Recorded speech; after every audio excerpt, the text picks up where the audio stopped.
बिस्मिल्लाहिर्रहमानिर्रहीम। शुरू अल्लाह के नाम से जो रहमान और रहीम है। इक़रा बिस्मि रब्बिकल्लज़ी खलक़।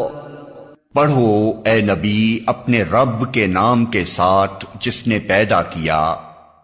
खलक़ल इंसान मिन अलक़। जमे हुए खून के एक लोथड़े से इंसान की तख्लीक की। इक़रा व रब्बुकल अकरम। पढ़ो और तुम्हारा रब बड़ा करीम है। अल्लज़ी अल्लम बिल क़लम। जिसने कलम के जरिए से इल्म सिखाया। अल्लमल इंसान मा लम यअलम। इंसान को वो इल्म दिया जिसे वो न जानता था। In the name of Allah, the most compassionate, the most merciful. Assalamu alaikum, my dear students, and today your English language class metric. And today's our topic is chapter number 5, a visit. And today we are going to study about the week number 4's content, which is remaining in week number 4. So, and we are going to start its reading and explanation. Chapter namely a visit. It's a very easy chapter for you when you are going through on these pages, on page number 15 and then 16 and 17 with comprehension. So let me start this, the first paragraph with explanation. Mr. Ahmed's class had been planning a picnic for some time. Mr. Ahmed की class जो है कुछ अरसे से एक picnic का मंसूबा बना रहे थे. The headmaster had allowed them a day's outing. They were to go by the school bus. और हेडमास्टर उनको इजाज़त दे चुके थे एक दिन पिकनिक मनाने के लिए और उनको स्कूल बस के ज़रिए से जाना था. They were naturally very excited. वो बहुत ही फितरती तौर पर पुरजोश थे. And Mr. Ahmed arranged the visit to a farm with Mr. Hassan, the manager of the model agricultural farm. और मिस्टर अहमद ने मिस्टर हसन से मिलकर उनके सैर का जो एहतमाम था वो एक मिसाली ज़रई फॉर्म पर किया था और मिस्टर हसन जो थे वो एक मिसाली ज़रई फॉर्म के मैनेजर थे. Second paragraph. It was a pleasant day in April. ये एक खुशगवार अप्रैल के महीने का दिन था. When mister Ahmad and his class reach the model farm. और मिस्टर अहमद और उसके इस शागिर्द जो थे वो इस मिसाली फॉर्म पर पहुँचे. Mister Hasan received them at the gate. Mister Hasan ने उनको दरवाजे पर खुशामदीद कहा. And showed them around. और उनको जो है इर्द गिर्द के माहौल को दिखाया. The boys had no idea that an agricultural farm could be so large. शागिर्दों के वहमो गुमान में भी नहीं था कि एक मिसाली ज़रई फॉर्म इतना बड़ा भी हो सकता है और दिलचस्प एंड इंटरेस्टिंग और एक दिलचस्प. It was the wheat harvesting season. ये गंदम के कटाई का मौसम था. द पार्टी सा a huge machine called tractor. और तलबा ने एक बहुत बड़ी मशीन देखी जिसको कंबाइन कहते हैं. Working in the vast wheat fields. जो कि गंदम के बहुत बड़े वसी इलाकों में काम कर रही थी, खेतों में काम कर रही थी. It cut the crop and tied into sheaves. वो फसल को काट रही थी और उसको गठड़ियों में बांध रही थी. शीव्स मीन्स बंडल्स. उसको बंडल्स में जो है वो बांध रही थी. विद वन स्वेप मीन्स एक ही चक्कर में एक ही साथ जो है ना जाते हुए. It seem to eat up a large area of golden crop which came out tied into a bundle at the other end. और ऐसा लग रहा था कि वो फसल का बहुत बड़ा हिस्सा जो है वो हड़प किए जा रही थी और दूसरी तरफ वो गठड़ियों की सूरत में निकल रहा था. The wheat then went into thresher. और फिर ये गंदम जो है थ्रेशर एक मशीन थी उसमें गई. Which separated the grain from the chaff. जिसको अनाज के दानों को भूसी से अलग कर दिया. From one end of the machine fail a golden rain of sweet smelling wheat. जब एक मशीन के सिरे से खुशबूदार जो है गंदम के दाने गिर रहे थे. While chaff flu out at the other. और दूसरी जानिब से जो है वो भूसी उड़कर जो है ना गिर रही थी. The students watch the working of the machine. और तलबा ने इस मशीन का ये सारा काम जो है गौर से देखा. With keen interest. Mister Hasan said. Mister Hasan ने उनको कहा the whole process of ploughing, seeding and harvesting. और मिस्टर हसन ने उनको ये कहा कि हमारी फॉर्म पर ये सारा जो अमल है, यानी हल चलाना, बीज बोना और कटाई करना, एंड थ्रेशिंग दी कॉर्न, और अनाज को अलग करना, is done with machines on our farm. ये हमारे फॉर्म पर मशीनों के ज़रिए से किया जाता है। One man working with this machine, एक आदमी इस मशीन से इतना काम कर सकता है, do as much work as 100 man working without it, कि 100 आदमी जो है इस एक मशीन के बराबर का काम जो है कर सकते हैं। यानी 100 आदमी एक तरफ काम करें, लेकिन एक आदमी मशीन के ज़रिए से 100 आदमियों का काम जो है कर सकता है। Mister Hasan told the students. Bilal, one of the students, Bilal एक शागिर्दों में से शागिर्द, sir do you get bigger crops in this way, sir क्या आप इस तरीके से बहुत बड़ा अनाज जो है उगा लेते हैं, फसल उगा लेते हैं? मिस्टर हसन ने जवाब दिया, वो मच बिगर, वो बहुत ही ज़्यादा।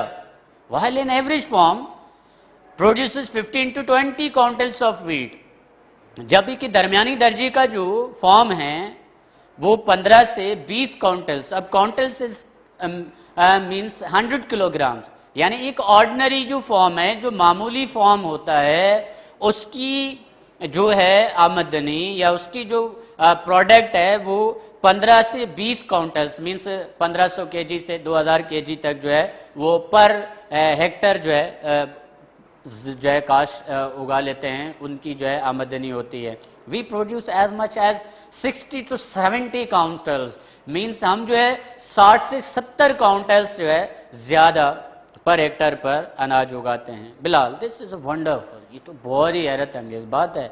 But surely machines do not make the grain, लेकिन यकीनन मशीनें तो अनाज नहीं बनाती। That is a very interesting question. Bilal ने ये सवाल पूछा कि sir surely machines do not make the grain, मशीनें तो अनाज नहीं बनाती, वो तो गुंदम नहीं पैदा करती, but how it is possible? Mister Hasan laughing, mister Hasan ने हंसते हुए जवाब दिया, नो सर्टेनली लॉर्ड, यकीनन ऐसा नहीं है। व्हाट इन फैक्ट जो है हकीकत वो ये है कि happens the first machine called tractors, एक मशीन जिसको हम ट्रैक्टर कहते हैं, पिलोडी पर वो बड़ी गहराई के साथ ज़मीन में हल चलता है। Then they prepare the land for sowing much faster, और फिर वो ज़मीन को बड़ी तेज़ी के साथ बीज बोने के लिए तैयार करते हैं। The sowing machine sows the seed very fast, और बीज बोने वाली मशीन जो है बीज बड़ी तेज़ी के साथ बोती है। And no seed goes waste, और कोई बीज खराब नहीं होता। We also select the best seed, और हम एक उम्दा और बेहतरीन बीज का इंतखाब करते हैं। Then we use chemical fertiliser, फिर हम कीमियाई खादों का इस्तेमाल करते हैं तो इनरिच द सॉइल, यानी ज़मीन को ज़रखेज़ बनाने के लिए, नरम व मुलायम बनाने के लिए। We get a lot of canal water, और हम कैनाल का पानी बहुत ज़्यादा जो है ना हासिल करते हैं। But we also irrigate our fields with our own tubewell, और हम अपनी ज़मीनें अपने ट्यूबवेल से भी काश करते हैं, which can supply water all the year around, जो कि हमें पूरा साल पानी जो है मुहैया करता है, जिससे हम पूरा साल पानी हासिल करते हैं। My dear students, here is the question. अब ट्यूबवेल जो है वो लगाए जाते हैं ताकि जो है पानी हासिल किया जाए। मीन्स समटाइम्स जो है डैम्स में या जो पानी का रिजर्वियर होते हैं, जो ज़ख़ीरा होता है वो कम हो जाता है या खुश्क साली होती है, तो फिर लोग जो है वो लाइन्स के ज़रिए ज़मीन में खुदाई करके जो है पंप्स लगाते हैं, और उन पंप को मोटर्स के ज़रिए से चलाकर फिर अपनी ज़मीन को जो है काश करते हैं, जो कि उनको पूरा साल जो है पानी देता है। तो इससे क्या है कि जो फसलें होती हैं वो तबाही से बच जाती हैं, उनको टाइमली जो है वो पानी मिलता है। सो इन दिस वे जो है उसकी आमदनी जो आबादी है वो ज़्यादा से ज़्यादा जो है वो होती है। फाइनली और आखिरकार we spray insecticides on our crops to kill the germs and harmful insects, और आखिरकार हम जो है इंसेक्टिसाइड्स मीन्स जो हशरात मार दवाइयाँ होती हैं, अद्वियात होती हैं, उनका इस्तेमाल करते हैं ताकि वो जरासीम मर जाएं, हार्मफुल इंसेक्ट्स जो ख़तरनाक होते हैं। So our farm produces 3 to 4 times as much, इसलिए जो हमारा फॉर्म है वो 3 से 4 गुना ज़्यादा आमदनी wheat per hectare as ordinary farm डल, एक मामूली दर्जे के फॉर्म से ज़्यादा जो है वो अनाज उपाता है, ज़्यादा जो है वो आमदनी या पैदावार जो है देता है। Sarosh and other student Saroj एक तलबा में से एक तलबा student, do you grow only wheat, क्या सिर्फ आप गंदम उगाते हैं? Mister Hassan, no we grow wheat maize. और mister Hassan replied the student Saroj, उसको उसने जवाब दिया, नो नहीं, वी ग्रो वीट, हम गंदम मेज। उसके बाद कि मकई, कॉटन, कपास, शुगर केन, गन्ना एंड ग्रेम और चने जो हैं वो काश्त करते हैं। मोर ओवर, इससे नहीं ज़्यादा, वी ग्रो वेजिटेबल्स, हम सब्जियां भी उगाते हैं। And we also have a large orchard, और हमारे पास फलों के भी बहुत बड़े बड़े वसी बागात हैं। Where we grow mangoes and oranges, जहाँ पर आम और माल्टों के जो है, मौसमियों के जो हैं वो बागात लगे हुए हैं। The party was then taken to the vegetable farm and visitors were surprise, और फिर इन जमातियों को, यस जमात यानी 10वीं क्लास के जो स्टूडेंट्स थे, उनको फिर सब्जियों की फार्म की तरफ ले जाया गया। Were and the visitors were surprise to see growing there, और ये स्टूडेंट्स जो हैं वहाँ पर बड़े हैरान हुए ये देखकर कि सच वेजिटेबल्स, ऐसी सब्जियां as were out of season, जो कि बिल्कुल बेमौसम थी, मीन्स आउट ऑफ सीजन थी, उनकी मौसम ही नहीं थी। ऐसे मौसम की वेजिटेबल्स, ऐसी सब्जियां देखकर वो बड़े हैरान, और जो है ना इसमें जो है they think about that how it is wonderful कि mister Hassan explain, then mister Hasan ने उनको वजाहत दी that by using chemical fertilisers, कीमियाई खाद का इस्तेमाल करते हुए, with plentiful supply of water, और वाफिर मिकदार में पानी का इस्तेमाल करते हुए, and with the help of machinery, machine की मदद से, दे कुड ग्रो, वो उगा सकते हैं, फाइनर एंड बेटर वेजिटेबल्स, उम्दा और बेहतरीन सब्जियां, इन ऑल सीजन्स, हर मौसम में, एंड इन लार्जर क्वांटिटीज, और बहुत बड़ी वाफिर मिकदार में भी। ही ऑफर्ड द बॉयज, उसने लड़कों को ये पेशकश की, फ्रेश टोमेटोज एंड कैक्यूम्बर्स, यानी खीरे और ताज़े टमाटर, they were washed in running water, और उन्होंने उसको बहते हुए पानी में धोया, and the boys ate them with great delight, और लड़कों ने उसको बड़ी खुशी से खाया। It was afternoon by now, अब ये दोपहर का वक्त हो गया था, and mister Hasan gave the boys a delicious lunch, और मिस्टर हसन ने लड़कों के सामने एक लजीज जो है दोपहर का खाना पेश किया, mainly from the farms on produce, और यकीनन ये फार्म की अपनी पैदावार से तैयार किया गया था। लेटर द स्टूडेंट्स, और बाद में शागिर्दों को, विजिटेड द मैंगो ऑर्चर्ड, उन्होंने आम की बागात को देखा, and were delighted to see green fruit, और वहाँ पर हरे फल देखकर वो बहुत ही खुश हुए। Hanging from the branches in large numbers, जो कि बहुत बड़ी तादाद में शाखों से लटक रहे थे। द ट्रंक ऑफ ट्रीज, दरख्तों की तन्ने, हैड बीन वाइट वॉश्ड, उनको पानी से धोया गया था, साफ किया गया था, विद लाइम, और चूना भी मिला हुआ था। And the ground below was neat and clean, और उनकी निचली सतह बिल्कुल साफ सुथरी थी। They did not see any weeds और वाइल्ड ग्रासेस अराउंड, और उन्होंने कोई जंगली घास वहाँ पर नहीं देखा। Mister Hasan told them, mister Hasan ने उनको ये बताया दैट इट वॉज नेसेसरी, वो ज़रूरी था, to protect them from pests and diseases, ताकि उनको कीड़ों और बीमारियों से बचाया जाए, which destroy the plants as well as the fruit, जो कि पौधों और फलों को तबाह कर देते हैं। Mister Hasan also told the visitors, mister Hasan ने सयाहों को ये भी बताया that the farm had been doing so well, ये फार्म इतना तो अच्छा जा रहा है, अच्छा चल रहा है, that they had decided to add a dairy to it, इसलिए उन्होंने इसमें एक डेयरी का जो है कायम करने का फैसला किया है। Their finest cows and buffaloes would be kept, वहाँ पर बहुत ही उम्दा किस्म की गायें और भैंसें रखी जाएंगी। He surprised the visitors by telling them that, और उन्होंने इन तलबा को ये बताकर हैरान कर दिया कि would use an electric milker to milk the animals, और ये डेयरी जो है एक बिजली की यानी इलेक्ट्रिक मशीन को दूध, जानवरों का दूध निकालने के लिए इस्तेमाल करेंगे। Modern machinery would make cream, और जदीद मशीनरी से क्रीम बनाई जाएगी, एंड बटर और मक्खन, एंड प्रिजर्व द मिल्क, और दूध को महफूज भी किया जाएगा।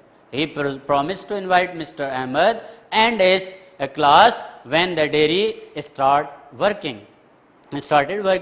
और उसने वादा किया मिस्टर अहमद और उसके शागिर्दों से कि जब डेयरी ने अपना काम शुरू किया तो उनको वो ज़रूर मदऊ करेगा. Mister Ahmad thanked him. Mister Ahmad ने उसका शुक्रिया अदा किया. The boys were really happy with your visit. और लड़के जो थे अपने सैर से बहुत ही खुश हुए थे.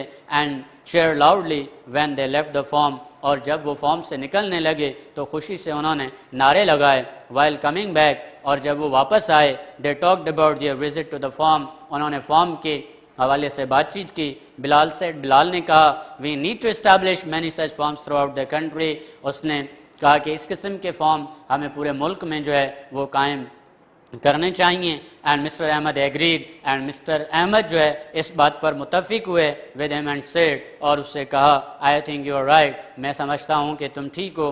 इन this way we would be able to meet the needs of ever growing population of our country. और इस तरह से हम अपनी मुल्क की बढ़ती हुई आबादी की जितनी भी ज़रूरियात हैं उसको पूरा करने में जो है कामयाब हो जाएंगे. This is chapter number 5, a visit. As you see, my students, that this chapter is a very easy for you in reading form and in translation form, because it is simple written about the visit. And now we have a comprehension and exercise. इसकी जो है वो comprehensions हैं. I will discuss for you. अब इसके जो content solution page जो है वीक का आपके जो है पेज नंबर पे दिया गया है. Page number 49, page number 50 and page number 51 पर जो है इसका सॉल्यूशन मौजूद है. All question answers and with summary and reference to the context and then जो है other extra exercises I have solved in the book. So यहाँ पे जो है we have a question number 1. Why were Mr. Ahmed students excited? यानी Mr. Ahmed के students जो थे वो क्यों इतने पुरजोश थे? Mr. Ahmed's students were excited because they had been planning a picnic for some time and headmaster had allowed them a day's outing. They were to go by school bus. तो ये पहला question है जिसका answer जो है in first paragraph में मौजूद है. If you want to write in your own words then you read the first paragraph के why were mister Ahmad students excited. Mister Ahmad के स्टूडेंट्स जो है वो क्यों एक्साइटेड थे. You find the answer in paragraph number 1 and also in your content on page number 49.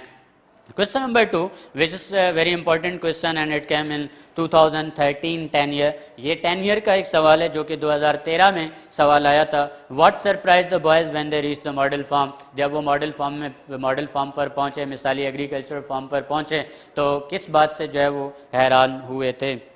In paragraph number 2, you also find the answer of this question number 2. When they reached the model farms, they were surprised to see large and interesting agriculture model farm. They had no idea that an agriculture farm could be so large. यानी उनके वहम गुमान में भी नहीं था. They don't think about that how it is a big farm. जो है ना इतना बड़ा फॉर्म हो सकता है, इतना बड़ा जो है ना ये इंटरेस्टिंग भी हो सकता है. तो this question came in 2013. And what is the name of the machine working in the wheat fields? What was the name or what is the name? Machine का क्या नाम था? The machine which was working in the fields is combine. वो जो है वो combine थी, was combine, उसका नाम जो था वो combine था. And इसको जो है जवाब, the name of the machine working in the vast field is combined. It cuts the crop and ties the small bundles. It seems to eat up a large area of golden crop. So that's the answer of this question. Then question number 4, what does a thresher do? Thresher जो है वो क्या करता है? And this question came in 2012, यानी 2012 के जो है क्वेश्चन पेपर में 10 ईयर में ये को सवाल आया हुआ है. A thresher separates the grains from chaff. यानी थ्रेशर जो है वो भूसी को, जो अनाज के दाने होते हैं और भूसी को अलग करता है. From one end of machine falls a golden crop. और मशीन के एक तरफ से जो है वो सुनहरी किस्म गुंदम के दाने गिर रहे होते हैं. And sweet smelling wheat while chop flows out the other. और चाप जो भूसी जो होती है वो दूसरी जानिब से उड़कर जमा हो रही होती है.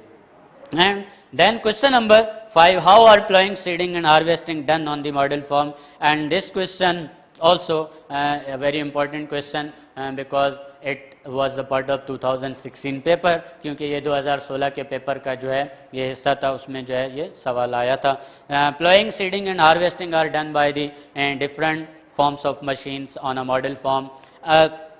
Tractor plows the land deeper and prepares it for sowing. A sowing machine sows the seed without wasting any, and then any of them combine cuts the crops and ties the small sheep. Means there are different types of machines were present on the model agriculture farms. वहाँ पे tractors, combine and extra बहुत सारी मशीनें मौजूद होती हैं जिसके ज़रिए से मॉडल एग्रीकल्चर फार्म्स के ऊपर काम किया जाता है.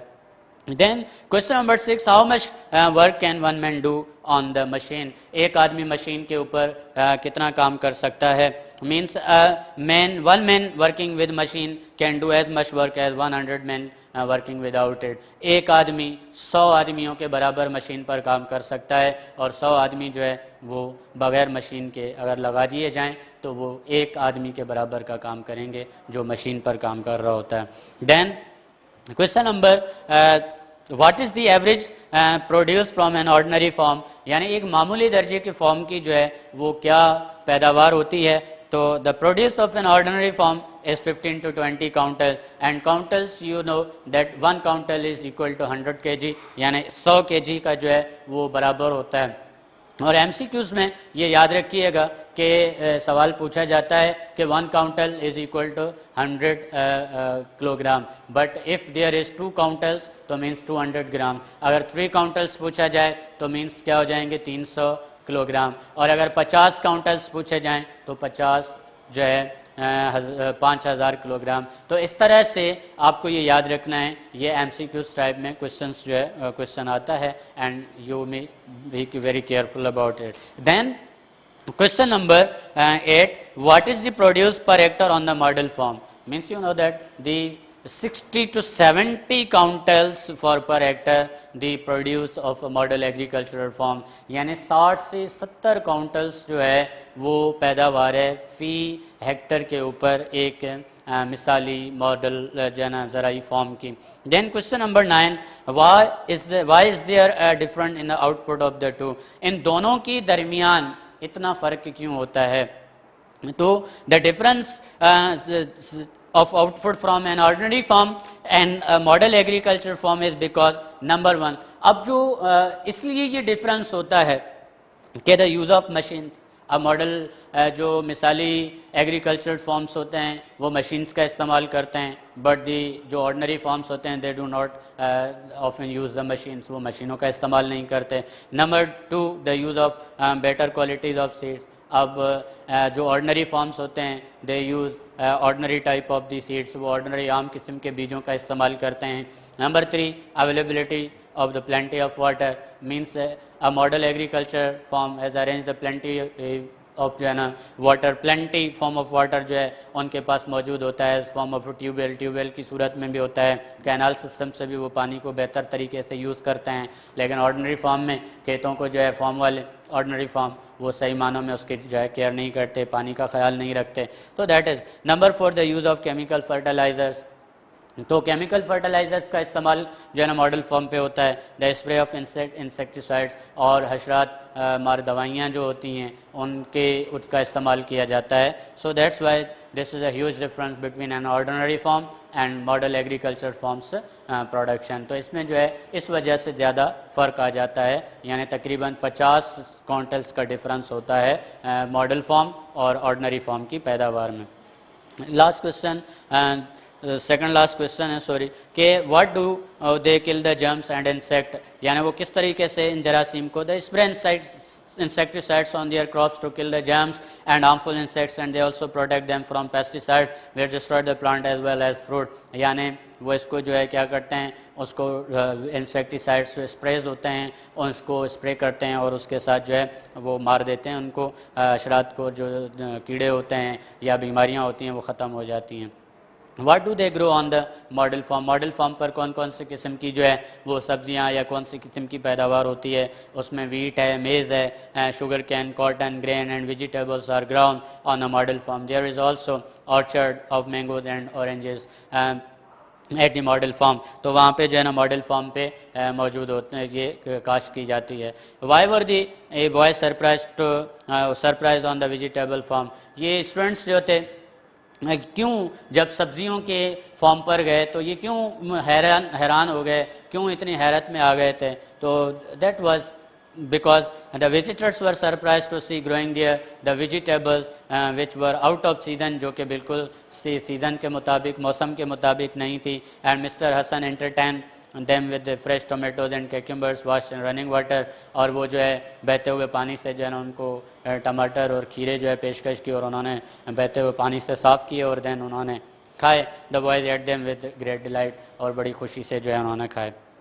Then now my dear students, learn the meanings and spellings of the following words from the lesson and use 10 of them in sentence of your own. This is your own practice. आपके पास planning, model, huge and harvesting, sheaves means machine eat up a large area of the golden crab and tied into sheaves at the other end. So this is the first type of example. Yeah, harvesting means peoples are harvesting the wheat in wheat season. तो ये जो है आपको अपने sentence में इस्तेमाल करने हैं और इनको स्पेलिंग्स वगैरह याद करनी है on page number 17 exercise number B जो है ये बुक की।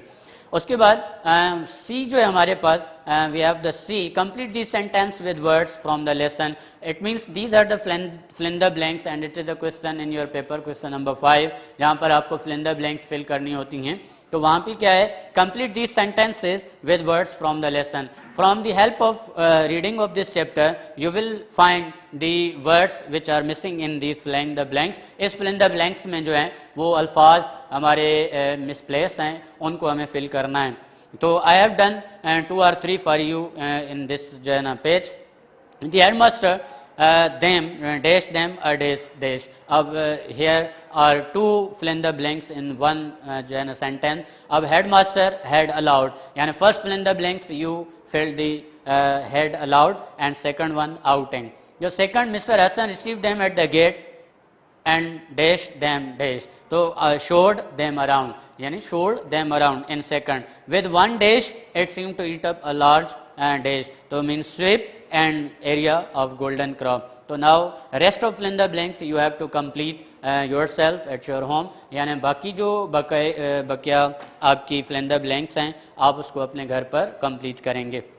लुक एट दी सेंटेंसेज, आप पेज नंबर 18 पर आप आएंगे तो वहाँ पर जो है ना एक्सरसाइज डी है, लुक एट दी सेंटेंसेज। आप इन जुमलों को देखें, स्टडी करें। Indirect mister Rahman thanked him, और direct it means in narration we have 2 types of जो है ना स्पीच। स्पीच के 2 किस्म होते हैं, एक हमारे पास डायरेक्ट स्पीच है और दूसरे इनडायरेक्ट स्पीच है। तो indirect speech and direct speech जो है it is also a part of grammar, और ये पेपर में भी आते हैं और वहाँ पे जो है हम डिस्कस करते हैं इसको ग्रामर पॉइंट में। लेकिन यहाँ पर मैं आपको एक ये सवाल जो है, क्वेश्चन जो है इसको सॉल्व करवाता हूँ। And you already studied in your class 9, आपने जो इसको 9th क्लास में भी स्टडी किया है, तो वहाँ से भी आप थोड़ी सी हेल्प ले सकते हैं। अब Bilal asked mister Hasan respectfully if he got bigger crops that way. अच्छा, नाउ एक छोटा सा जो है ब्रीफली मैं आपको इंट्रोडक्शन देता चलूँ कि जो हमारे पास एक है direct speech,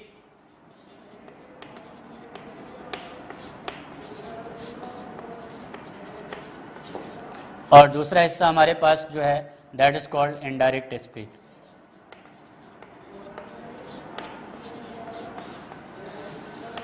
these are the 2 parts of narration. Narration के अंदर ये 2 हिस्से होते हैं, एक डायरेक्ट स्पीच होता है और इनडायरेक्ट स्पीच होता है। और direct and indirect speech also divided into 2 parts. इसको फिर 2 हिस्सों में जो है वो तकसीम किया गया है। एक हमारे पास जो है वो रिपोर्टिंग वर्ब होता है और दूसरा हमारे पास रिपोर्टेड स्पीच होता है। द क्वेश्चन इज दैट कि हम रिपोर्टेड स्पीच और रिपोर्टिंग वर्ब को how we identify these 2 parts of direct speech. Direct speech के इन 2 हिस्सों को हम किस तरह से आइडेंटिफाई करते हैं, रिकॉग्नाइज करते हैं। अब जो रिपोर्टिंग स्पीच होता है, a part of sentence which is written without inverted commas और बिफोर इन्वर्टेड कॉमास। इसकी डेफिनेशन आप याद रख लें कि जो डायरेक्ट स्पीच है हमारे पास वो reporting verb a part of sentence which is written before inverted commas or out of inverted commas. Inverted commas में ये लिखा हुआ नहीं होता, यानी कॉमा से पहले, इन्वर्टेड कॉमा से पहले जो है लिखा हुआ होता है, यानी इस तरह से होगा. और reported speech it is a part of sentence which is written in inverted commas, यानी कि जुमले का एक ऐसा हिस्सा होता है जो कि इन्वर्टेड कॉमास में लिखा जाए. इन्वर्टेड कॉमास के अंदर a part of sentence which is written in inverted commas is called reported speech. Means हम जब इसको इंटैक्ट करेंगे इस तरह से, that is called reported speech. तो जुमले जो हैं दो तरीके से लिखे जाते हैं.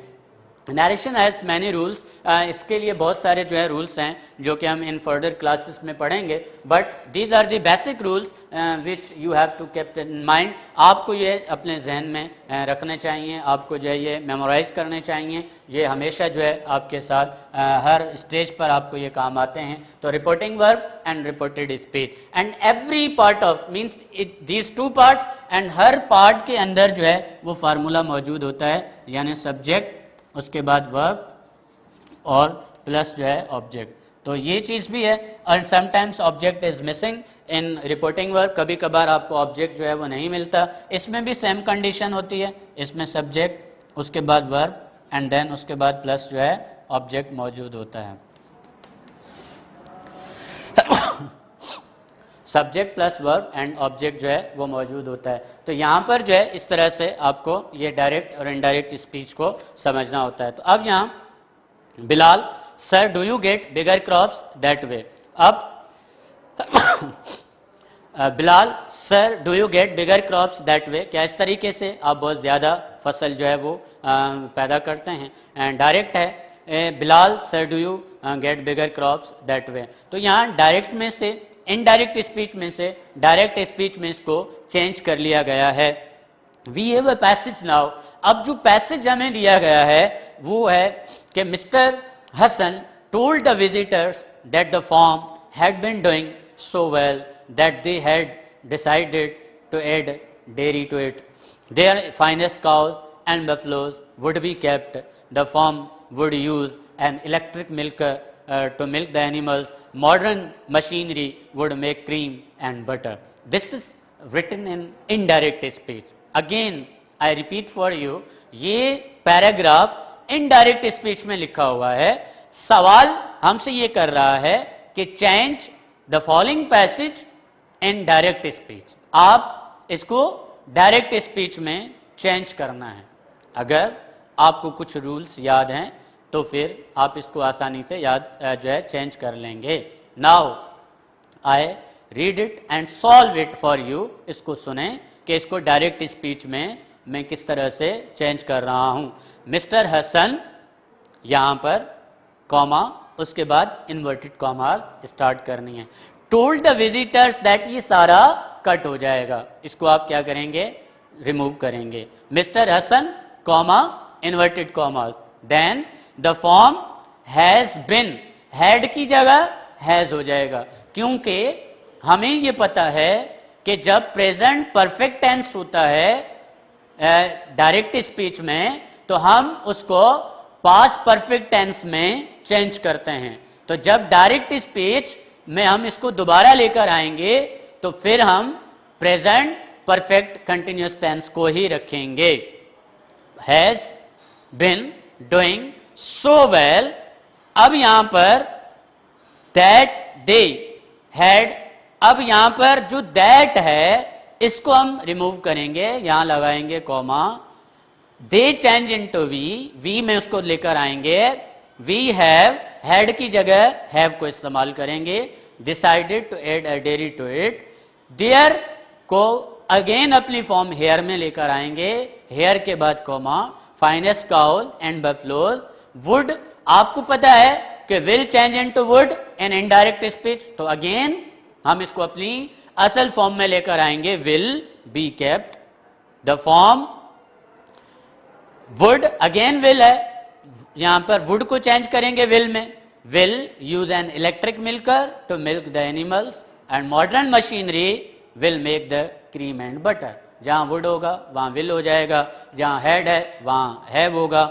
और एक सिर्फ प्रोनाउन की चेंजिंग है, वो है first person and third person, यानी हमारे पास जो दे इस्तेमाल हुआ है वो थर्ड पर्सन था, बिकॉज जब भी कभी हमारे पास फर्स्ट पर्सन आ जाते हैं तो फर्स्ट पर्सन हमेशा चेंज होते हैं the subject of reporting verb जो है उसके मुताबिक। तो इस तरह से रिपोर्टेड स्पीच के जितने भी सब्जेक्ट्स होते हैं वो फर्स्ट पर्सन्स के मुताबिक। तो यहाँ पर जो है हम दे को चेंज करेंगे वी में, यानी डायरेक्ट स्पीच में लेकर आएंगे। तो ये आपका जो है पैसेज क्लियर हो गया। I hope that you understood this passage. Then passage for dictation, and dictation के लिए आपके पास पैसेज है इस बुक में। एंड देन एफ कंपोजिशन है, narrate in your own words how they get so much produce per hectare on the model farm, write in 10 sentences about the crops grown in your area. If you have an idea, these questions leads towards you the creativity. If you want to write, then you have to write at least 10 sentences on each question, or write 10 sentences to show whether modern methods of farming are better or the old ones. Or you have right to differentiate between old and new methods of farming. इसके ऊपर अगर आप लिखना चाह रहे हैं तो आप जो है ना you can write a dialogue between an inspector of department of agriculture and a farmer discussing the advantages of chemical fertilisers and insecticide spread on the crops. ठीक है, these are the question. Then on page number 19 we have oral exercise. Oral exercise जो है he, the postman, our teacher, his father, the old man, use to का इस्तेमाल है, यानी he use to teach me, वो मुझे सिखाया करता था। And the postman use to give the books, give me books, जो पोस्टमैन है वो मुझे बुक्स दिया करता था। तो जिस तरह it means this is a structure of use to का जो स्ट्रक्चर है उसको इस्तेमाल करना है। And make many more sentences as you can, make 5 sentences using the table above, जो टेबल दी गई है उसमें से 15 जुमले आप बनाएंगे। And makes more sentences but use your own words instead of those in column 1। Column 1 में जो आपके पास अल्फाज दिए गए हैं इनकी जगह पर आप दूसरे वर्ड्स जो हैं वो रिप्लेस करें, रिप्लेस करने के बाद जुमले जो है वो बनाएं। Do the same using your own words instead of those in column 3 and 4। जो कॉलम नंबर 3 में वर्ब्स दिए गए हैं you can change the verbs in your own sentences and make more sentences. उसके बाद ट्रांसलेशन जो है, translate the second para of page number 15। If you want to translate any paragraph then here is the para number 2 जो है उसकी आपको जो है सेकंड पैरा के पेज नंबर 15 से ट्रांसलेशन करना है। Then we have non textual exercises. Adjectives की बात हो रही, it was a pleasant day, a large area, N agricultural form is interesting. Now you have a question, pick out adjectives from any paragraph in this lesson and use of them in your own sentences, और उनको अपने जुमलों में इस्तेमाल करें। The weather, it is a pleasant day and it is a warm and sunny, जैसे warm है sunny है। It is a fine, it isn't raining and it isn't cloudy। Write 5 sentences about the weather you have read now। Then idiomatic structure, हमारे पास जो है वो idiomatic structure है। Now your homework diary जो है you have to memorise all the question answers according to 10 year. जो 10 year के मुताबिक सवाल जवाब हैं उनको आपको एज अ होमवर्क याद करना है। And note down the work of this chapter in your fair copies. And I hope that you have understood properly this chapter which is remaining of week number 4 and Allah Hafiz, thank you.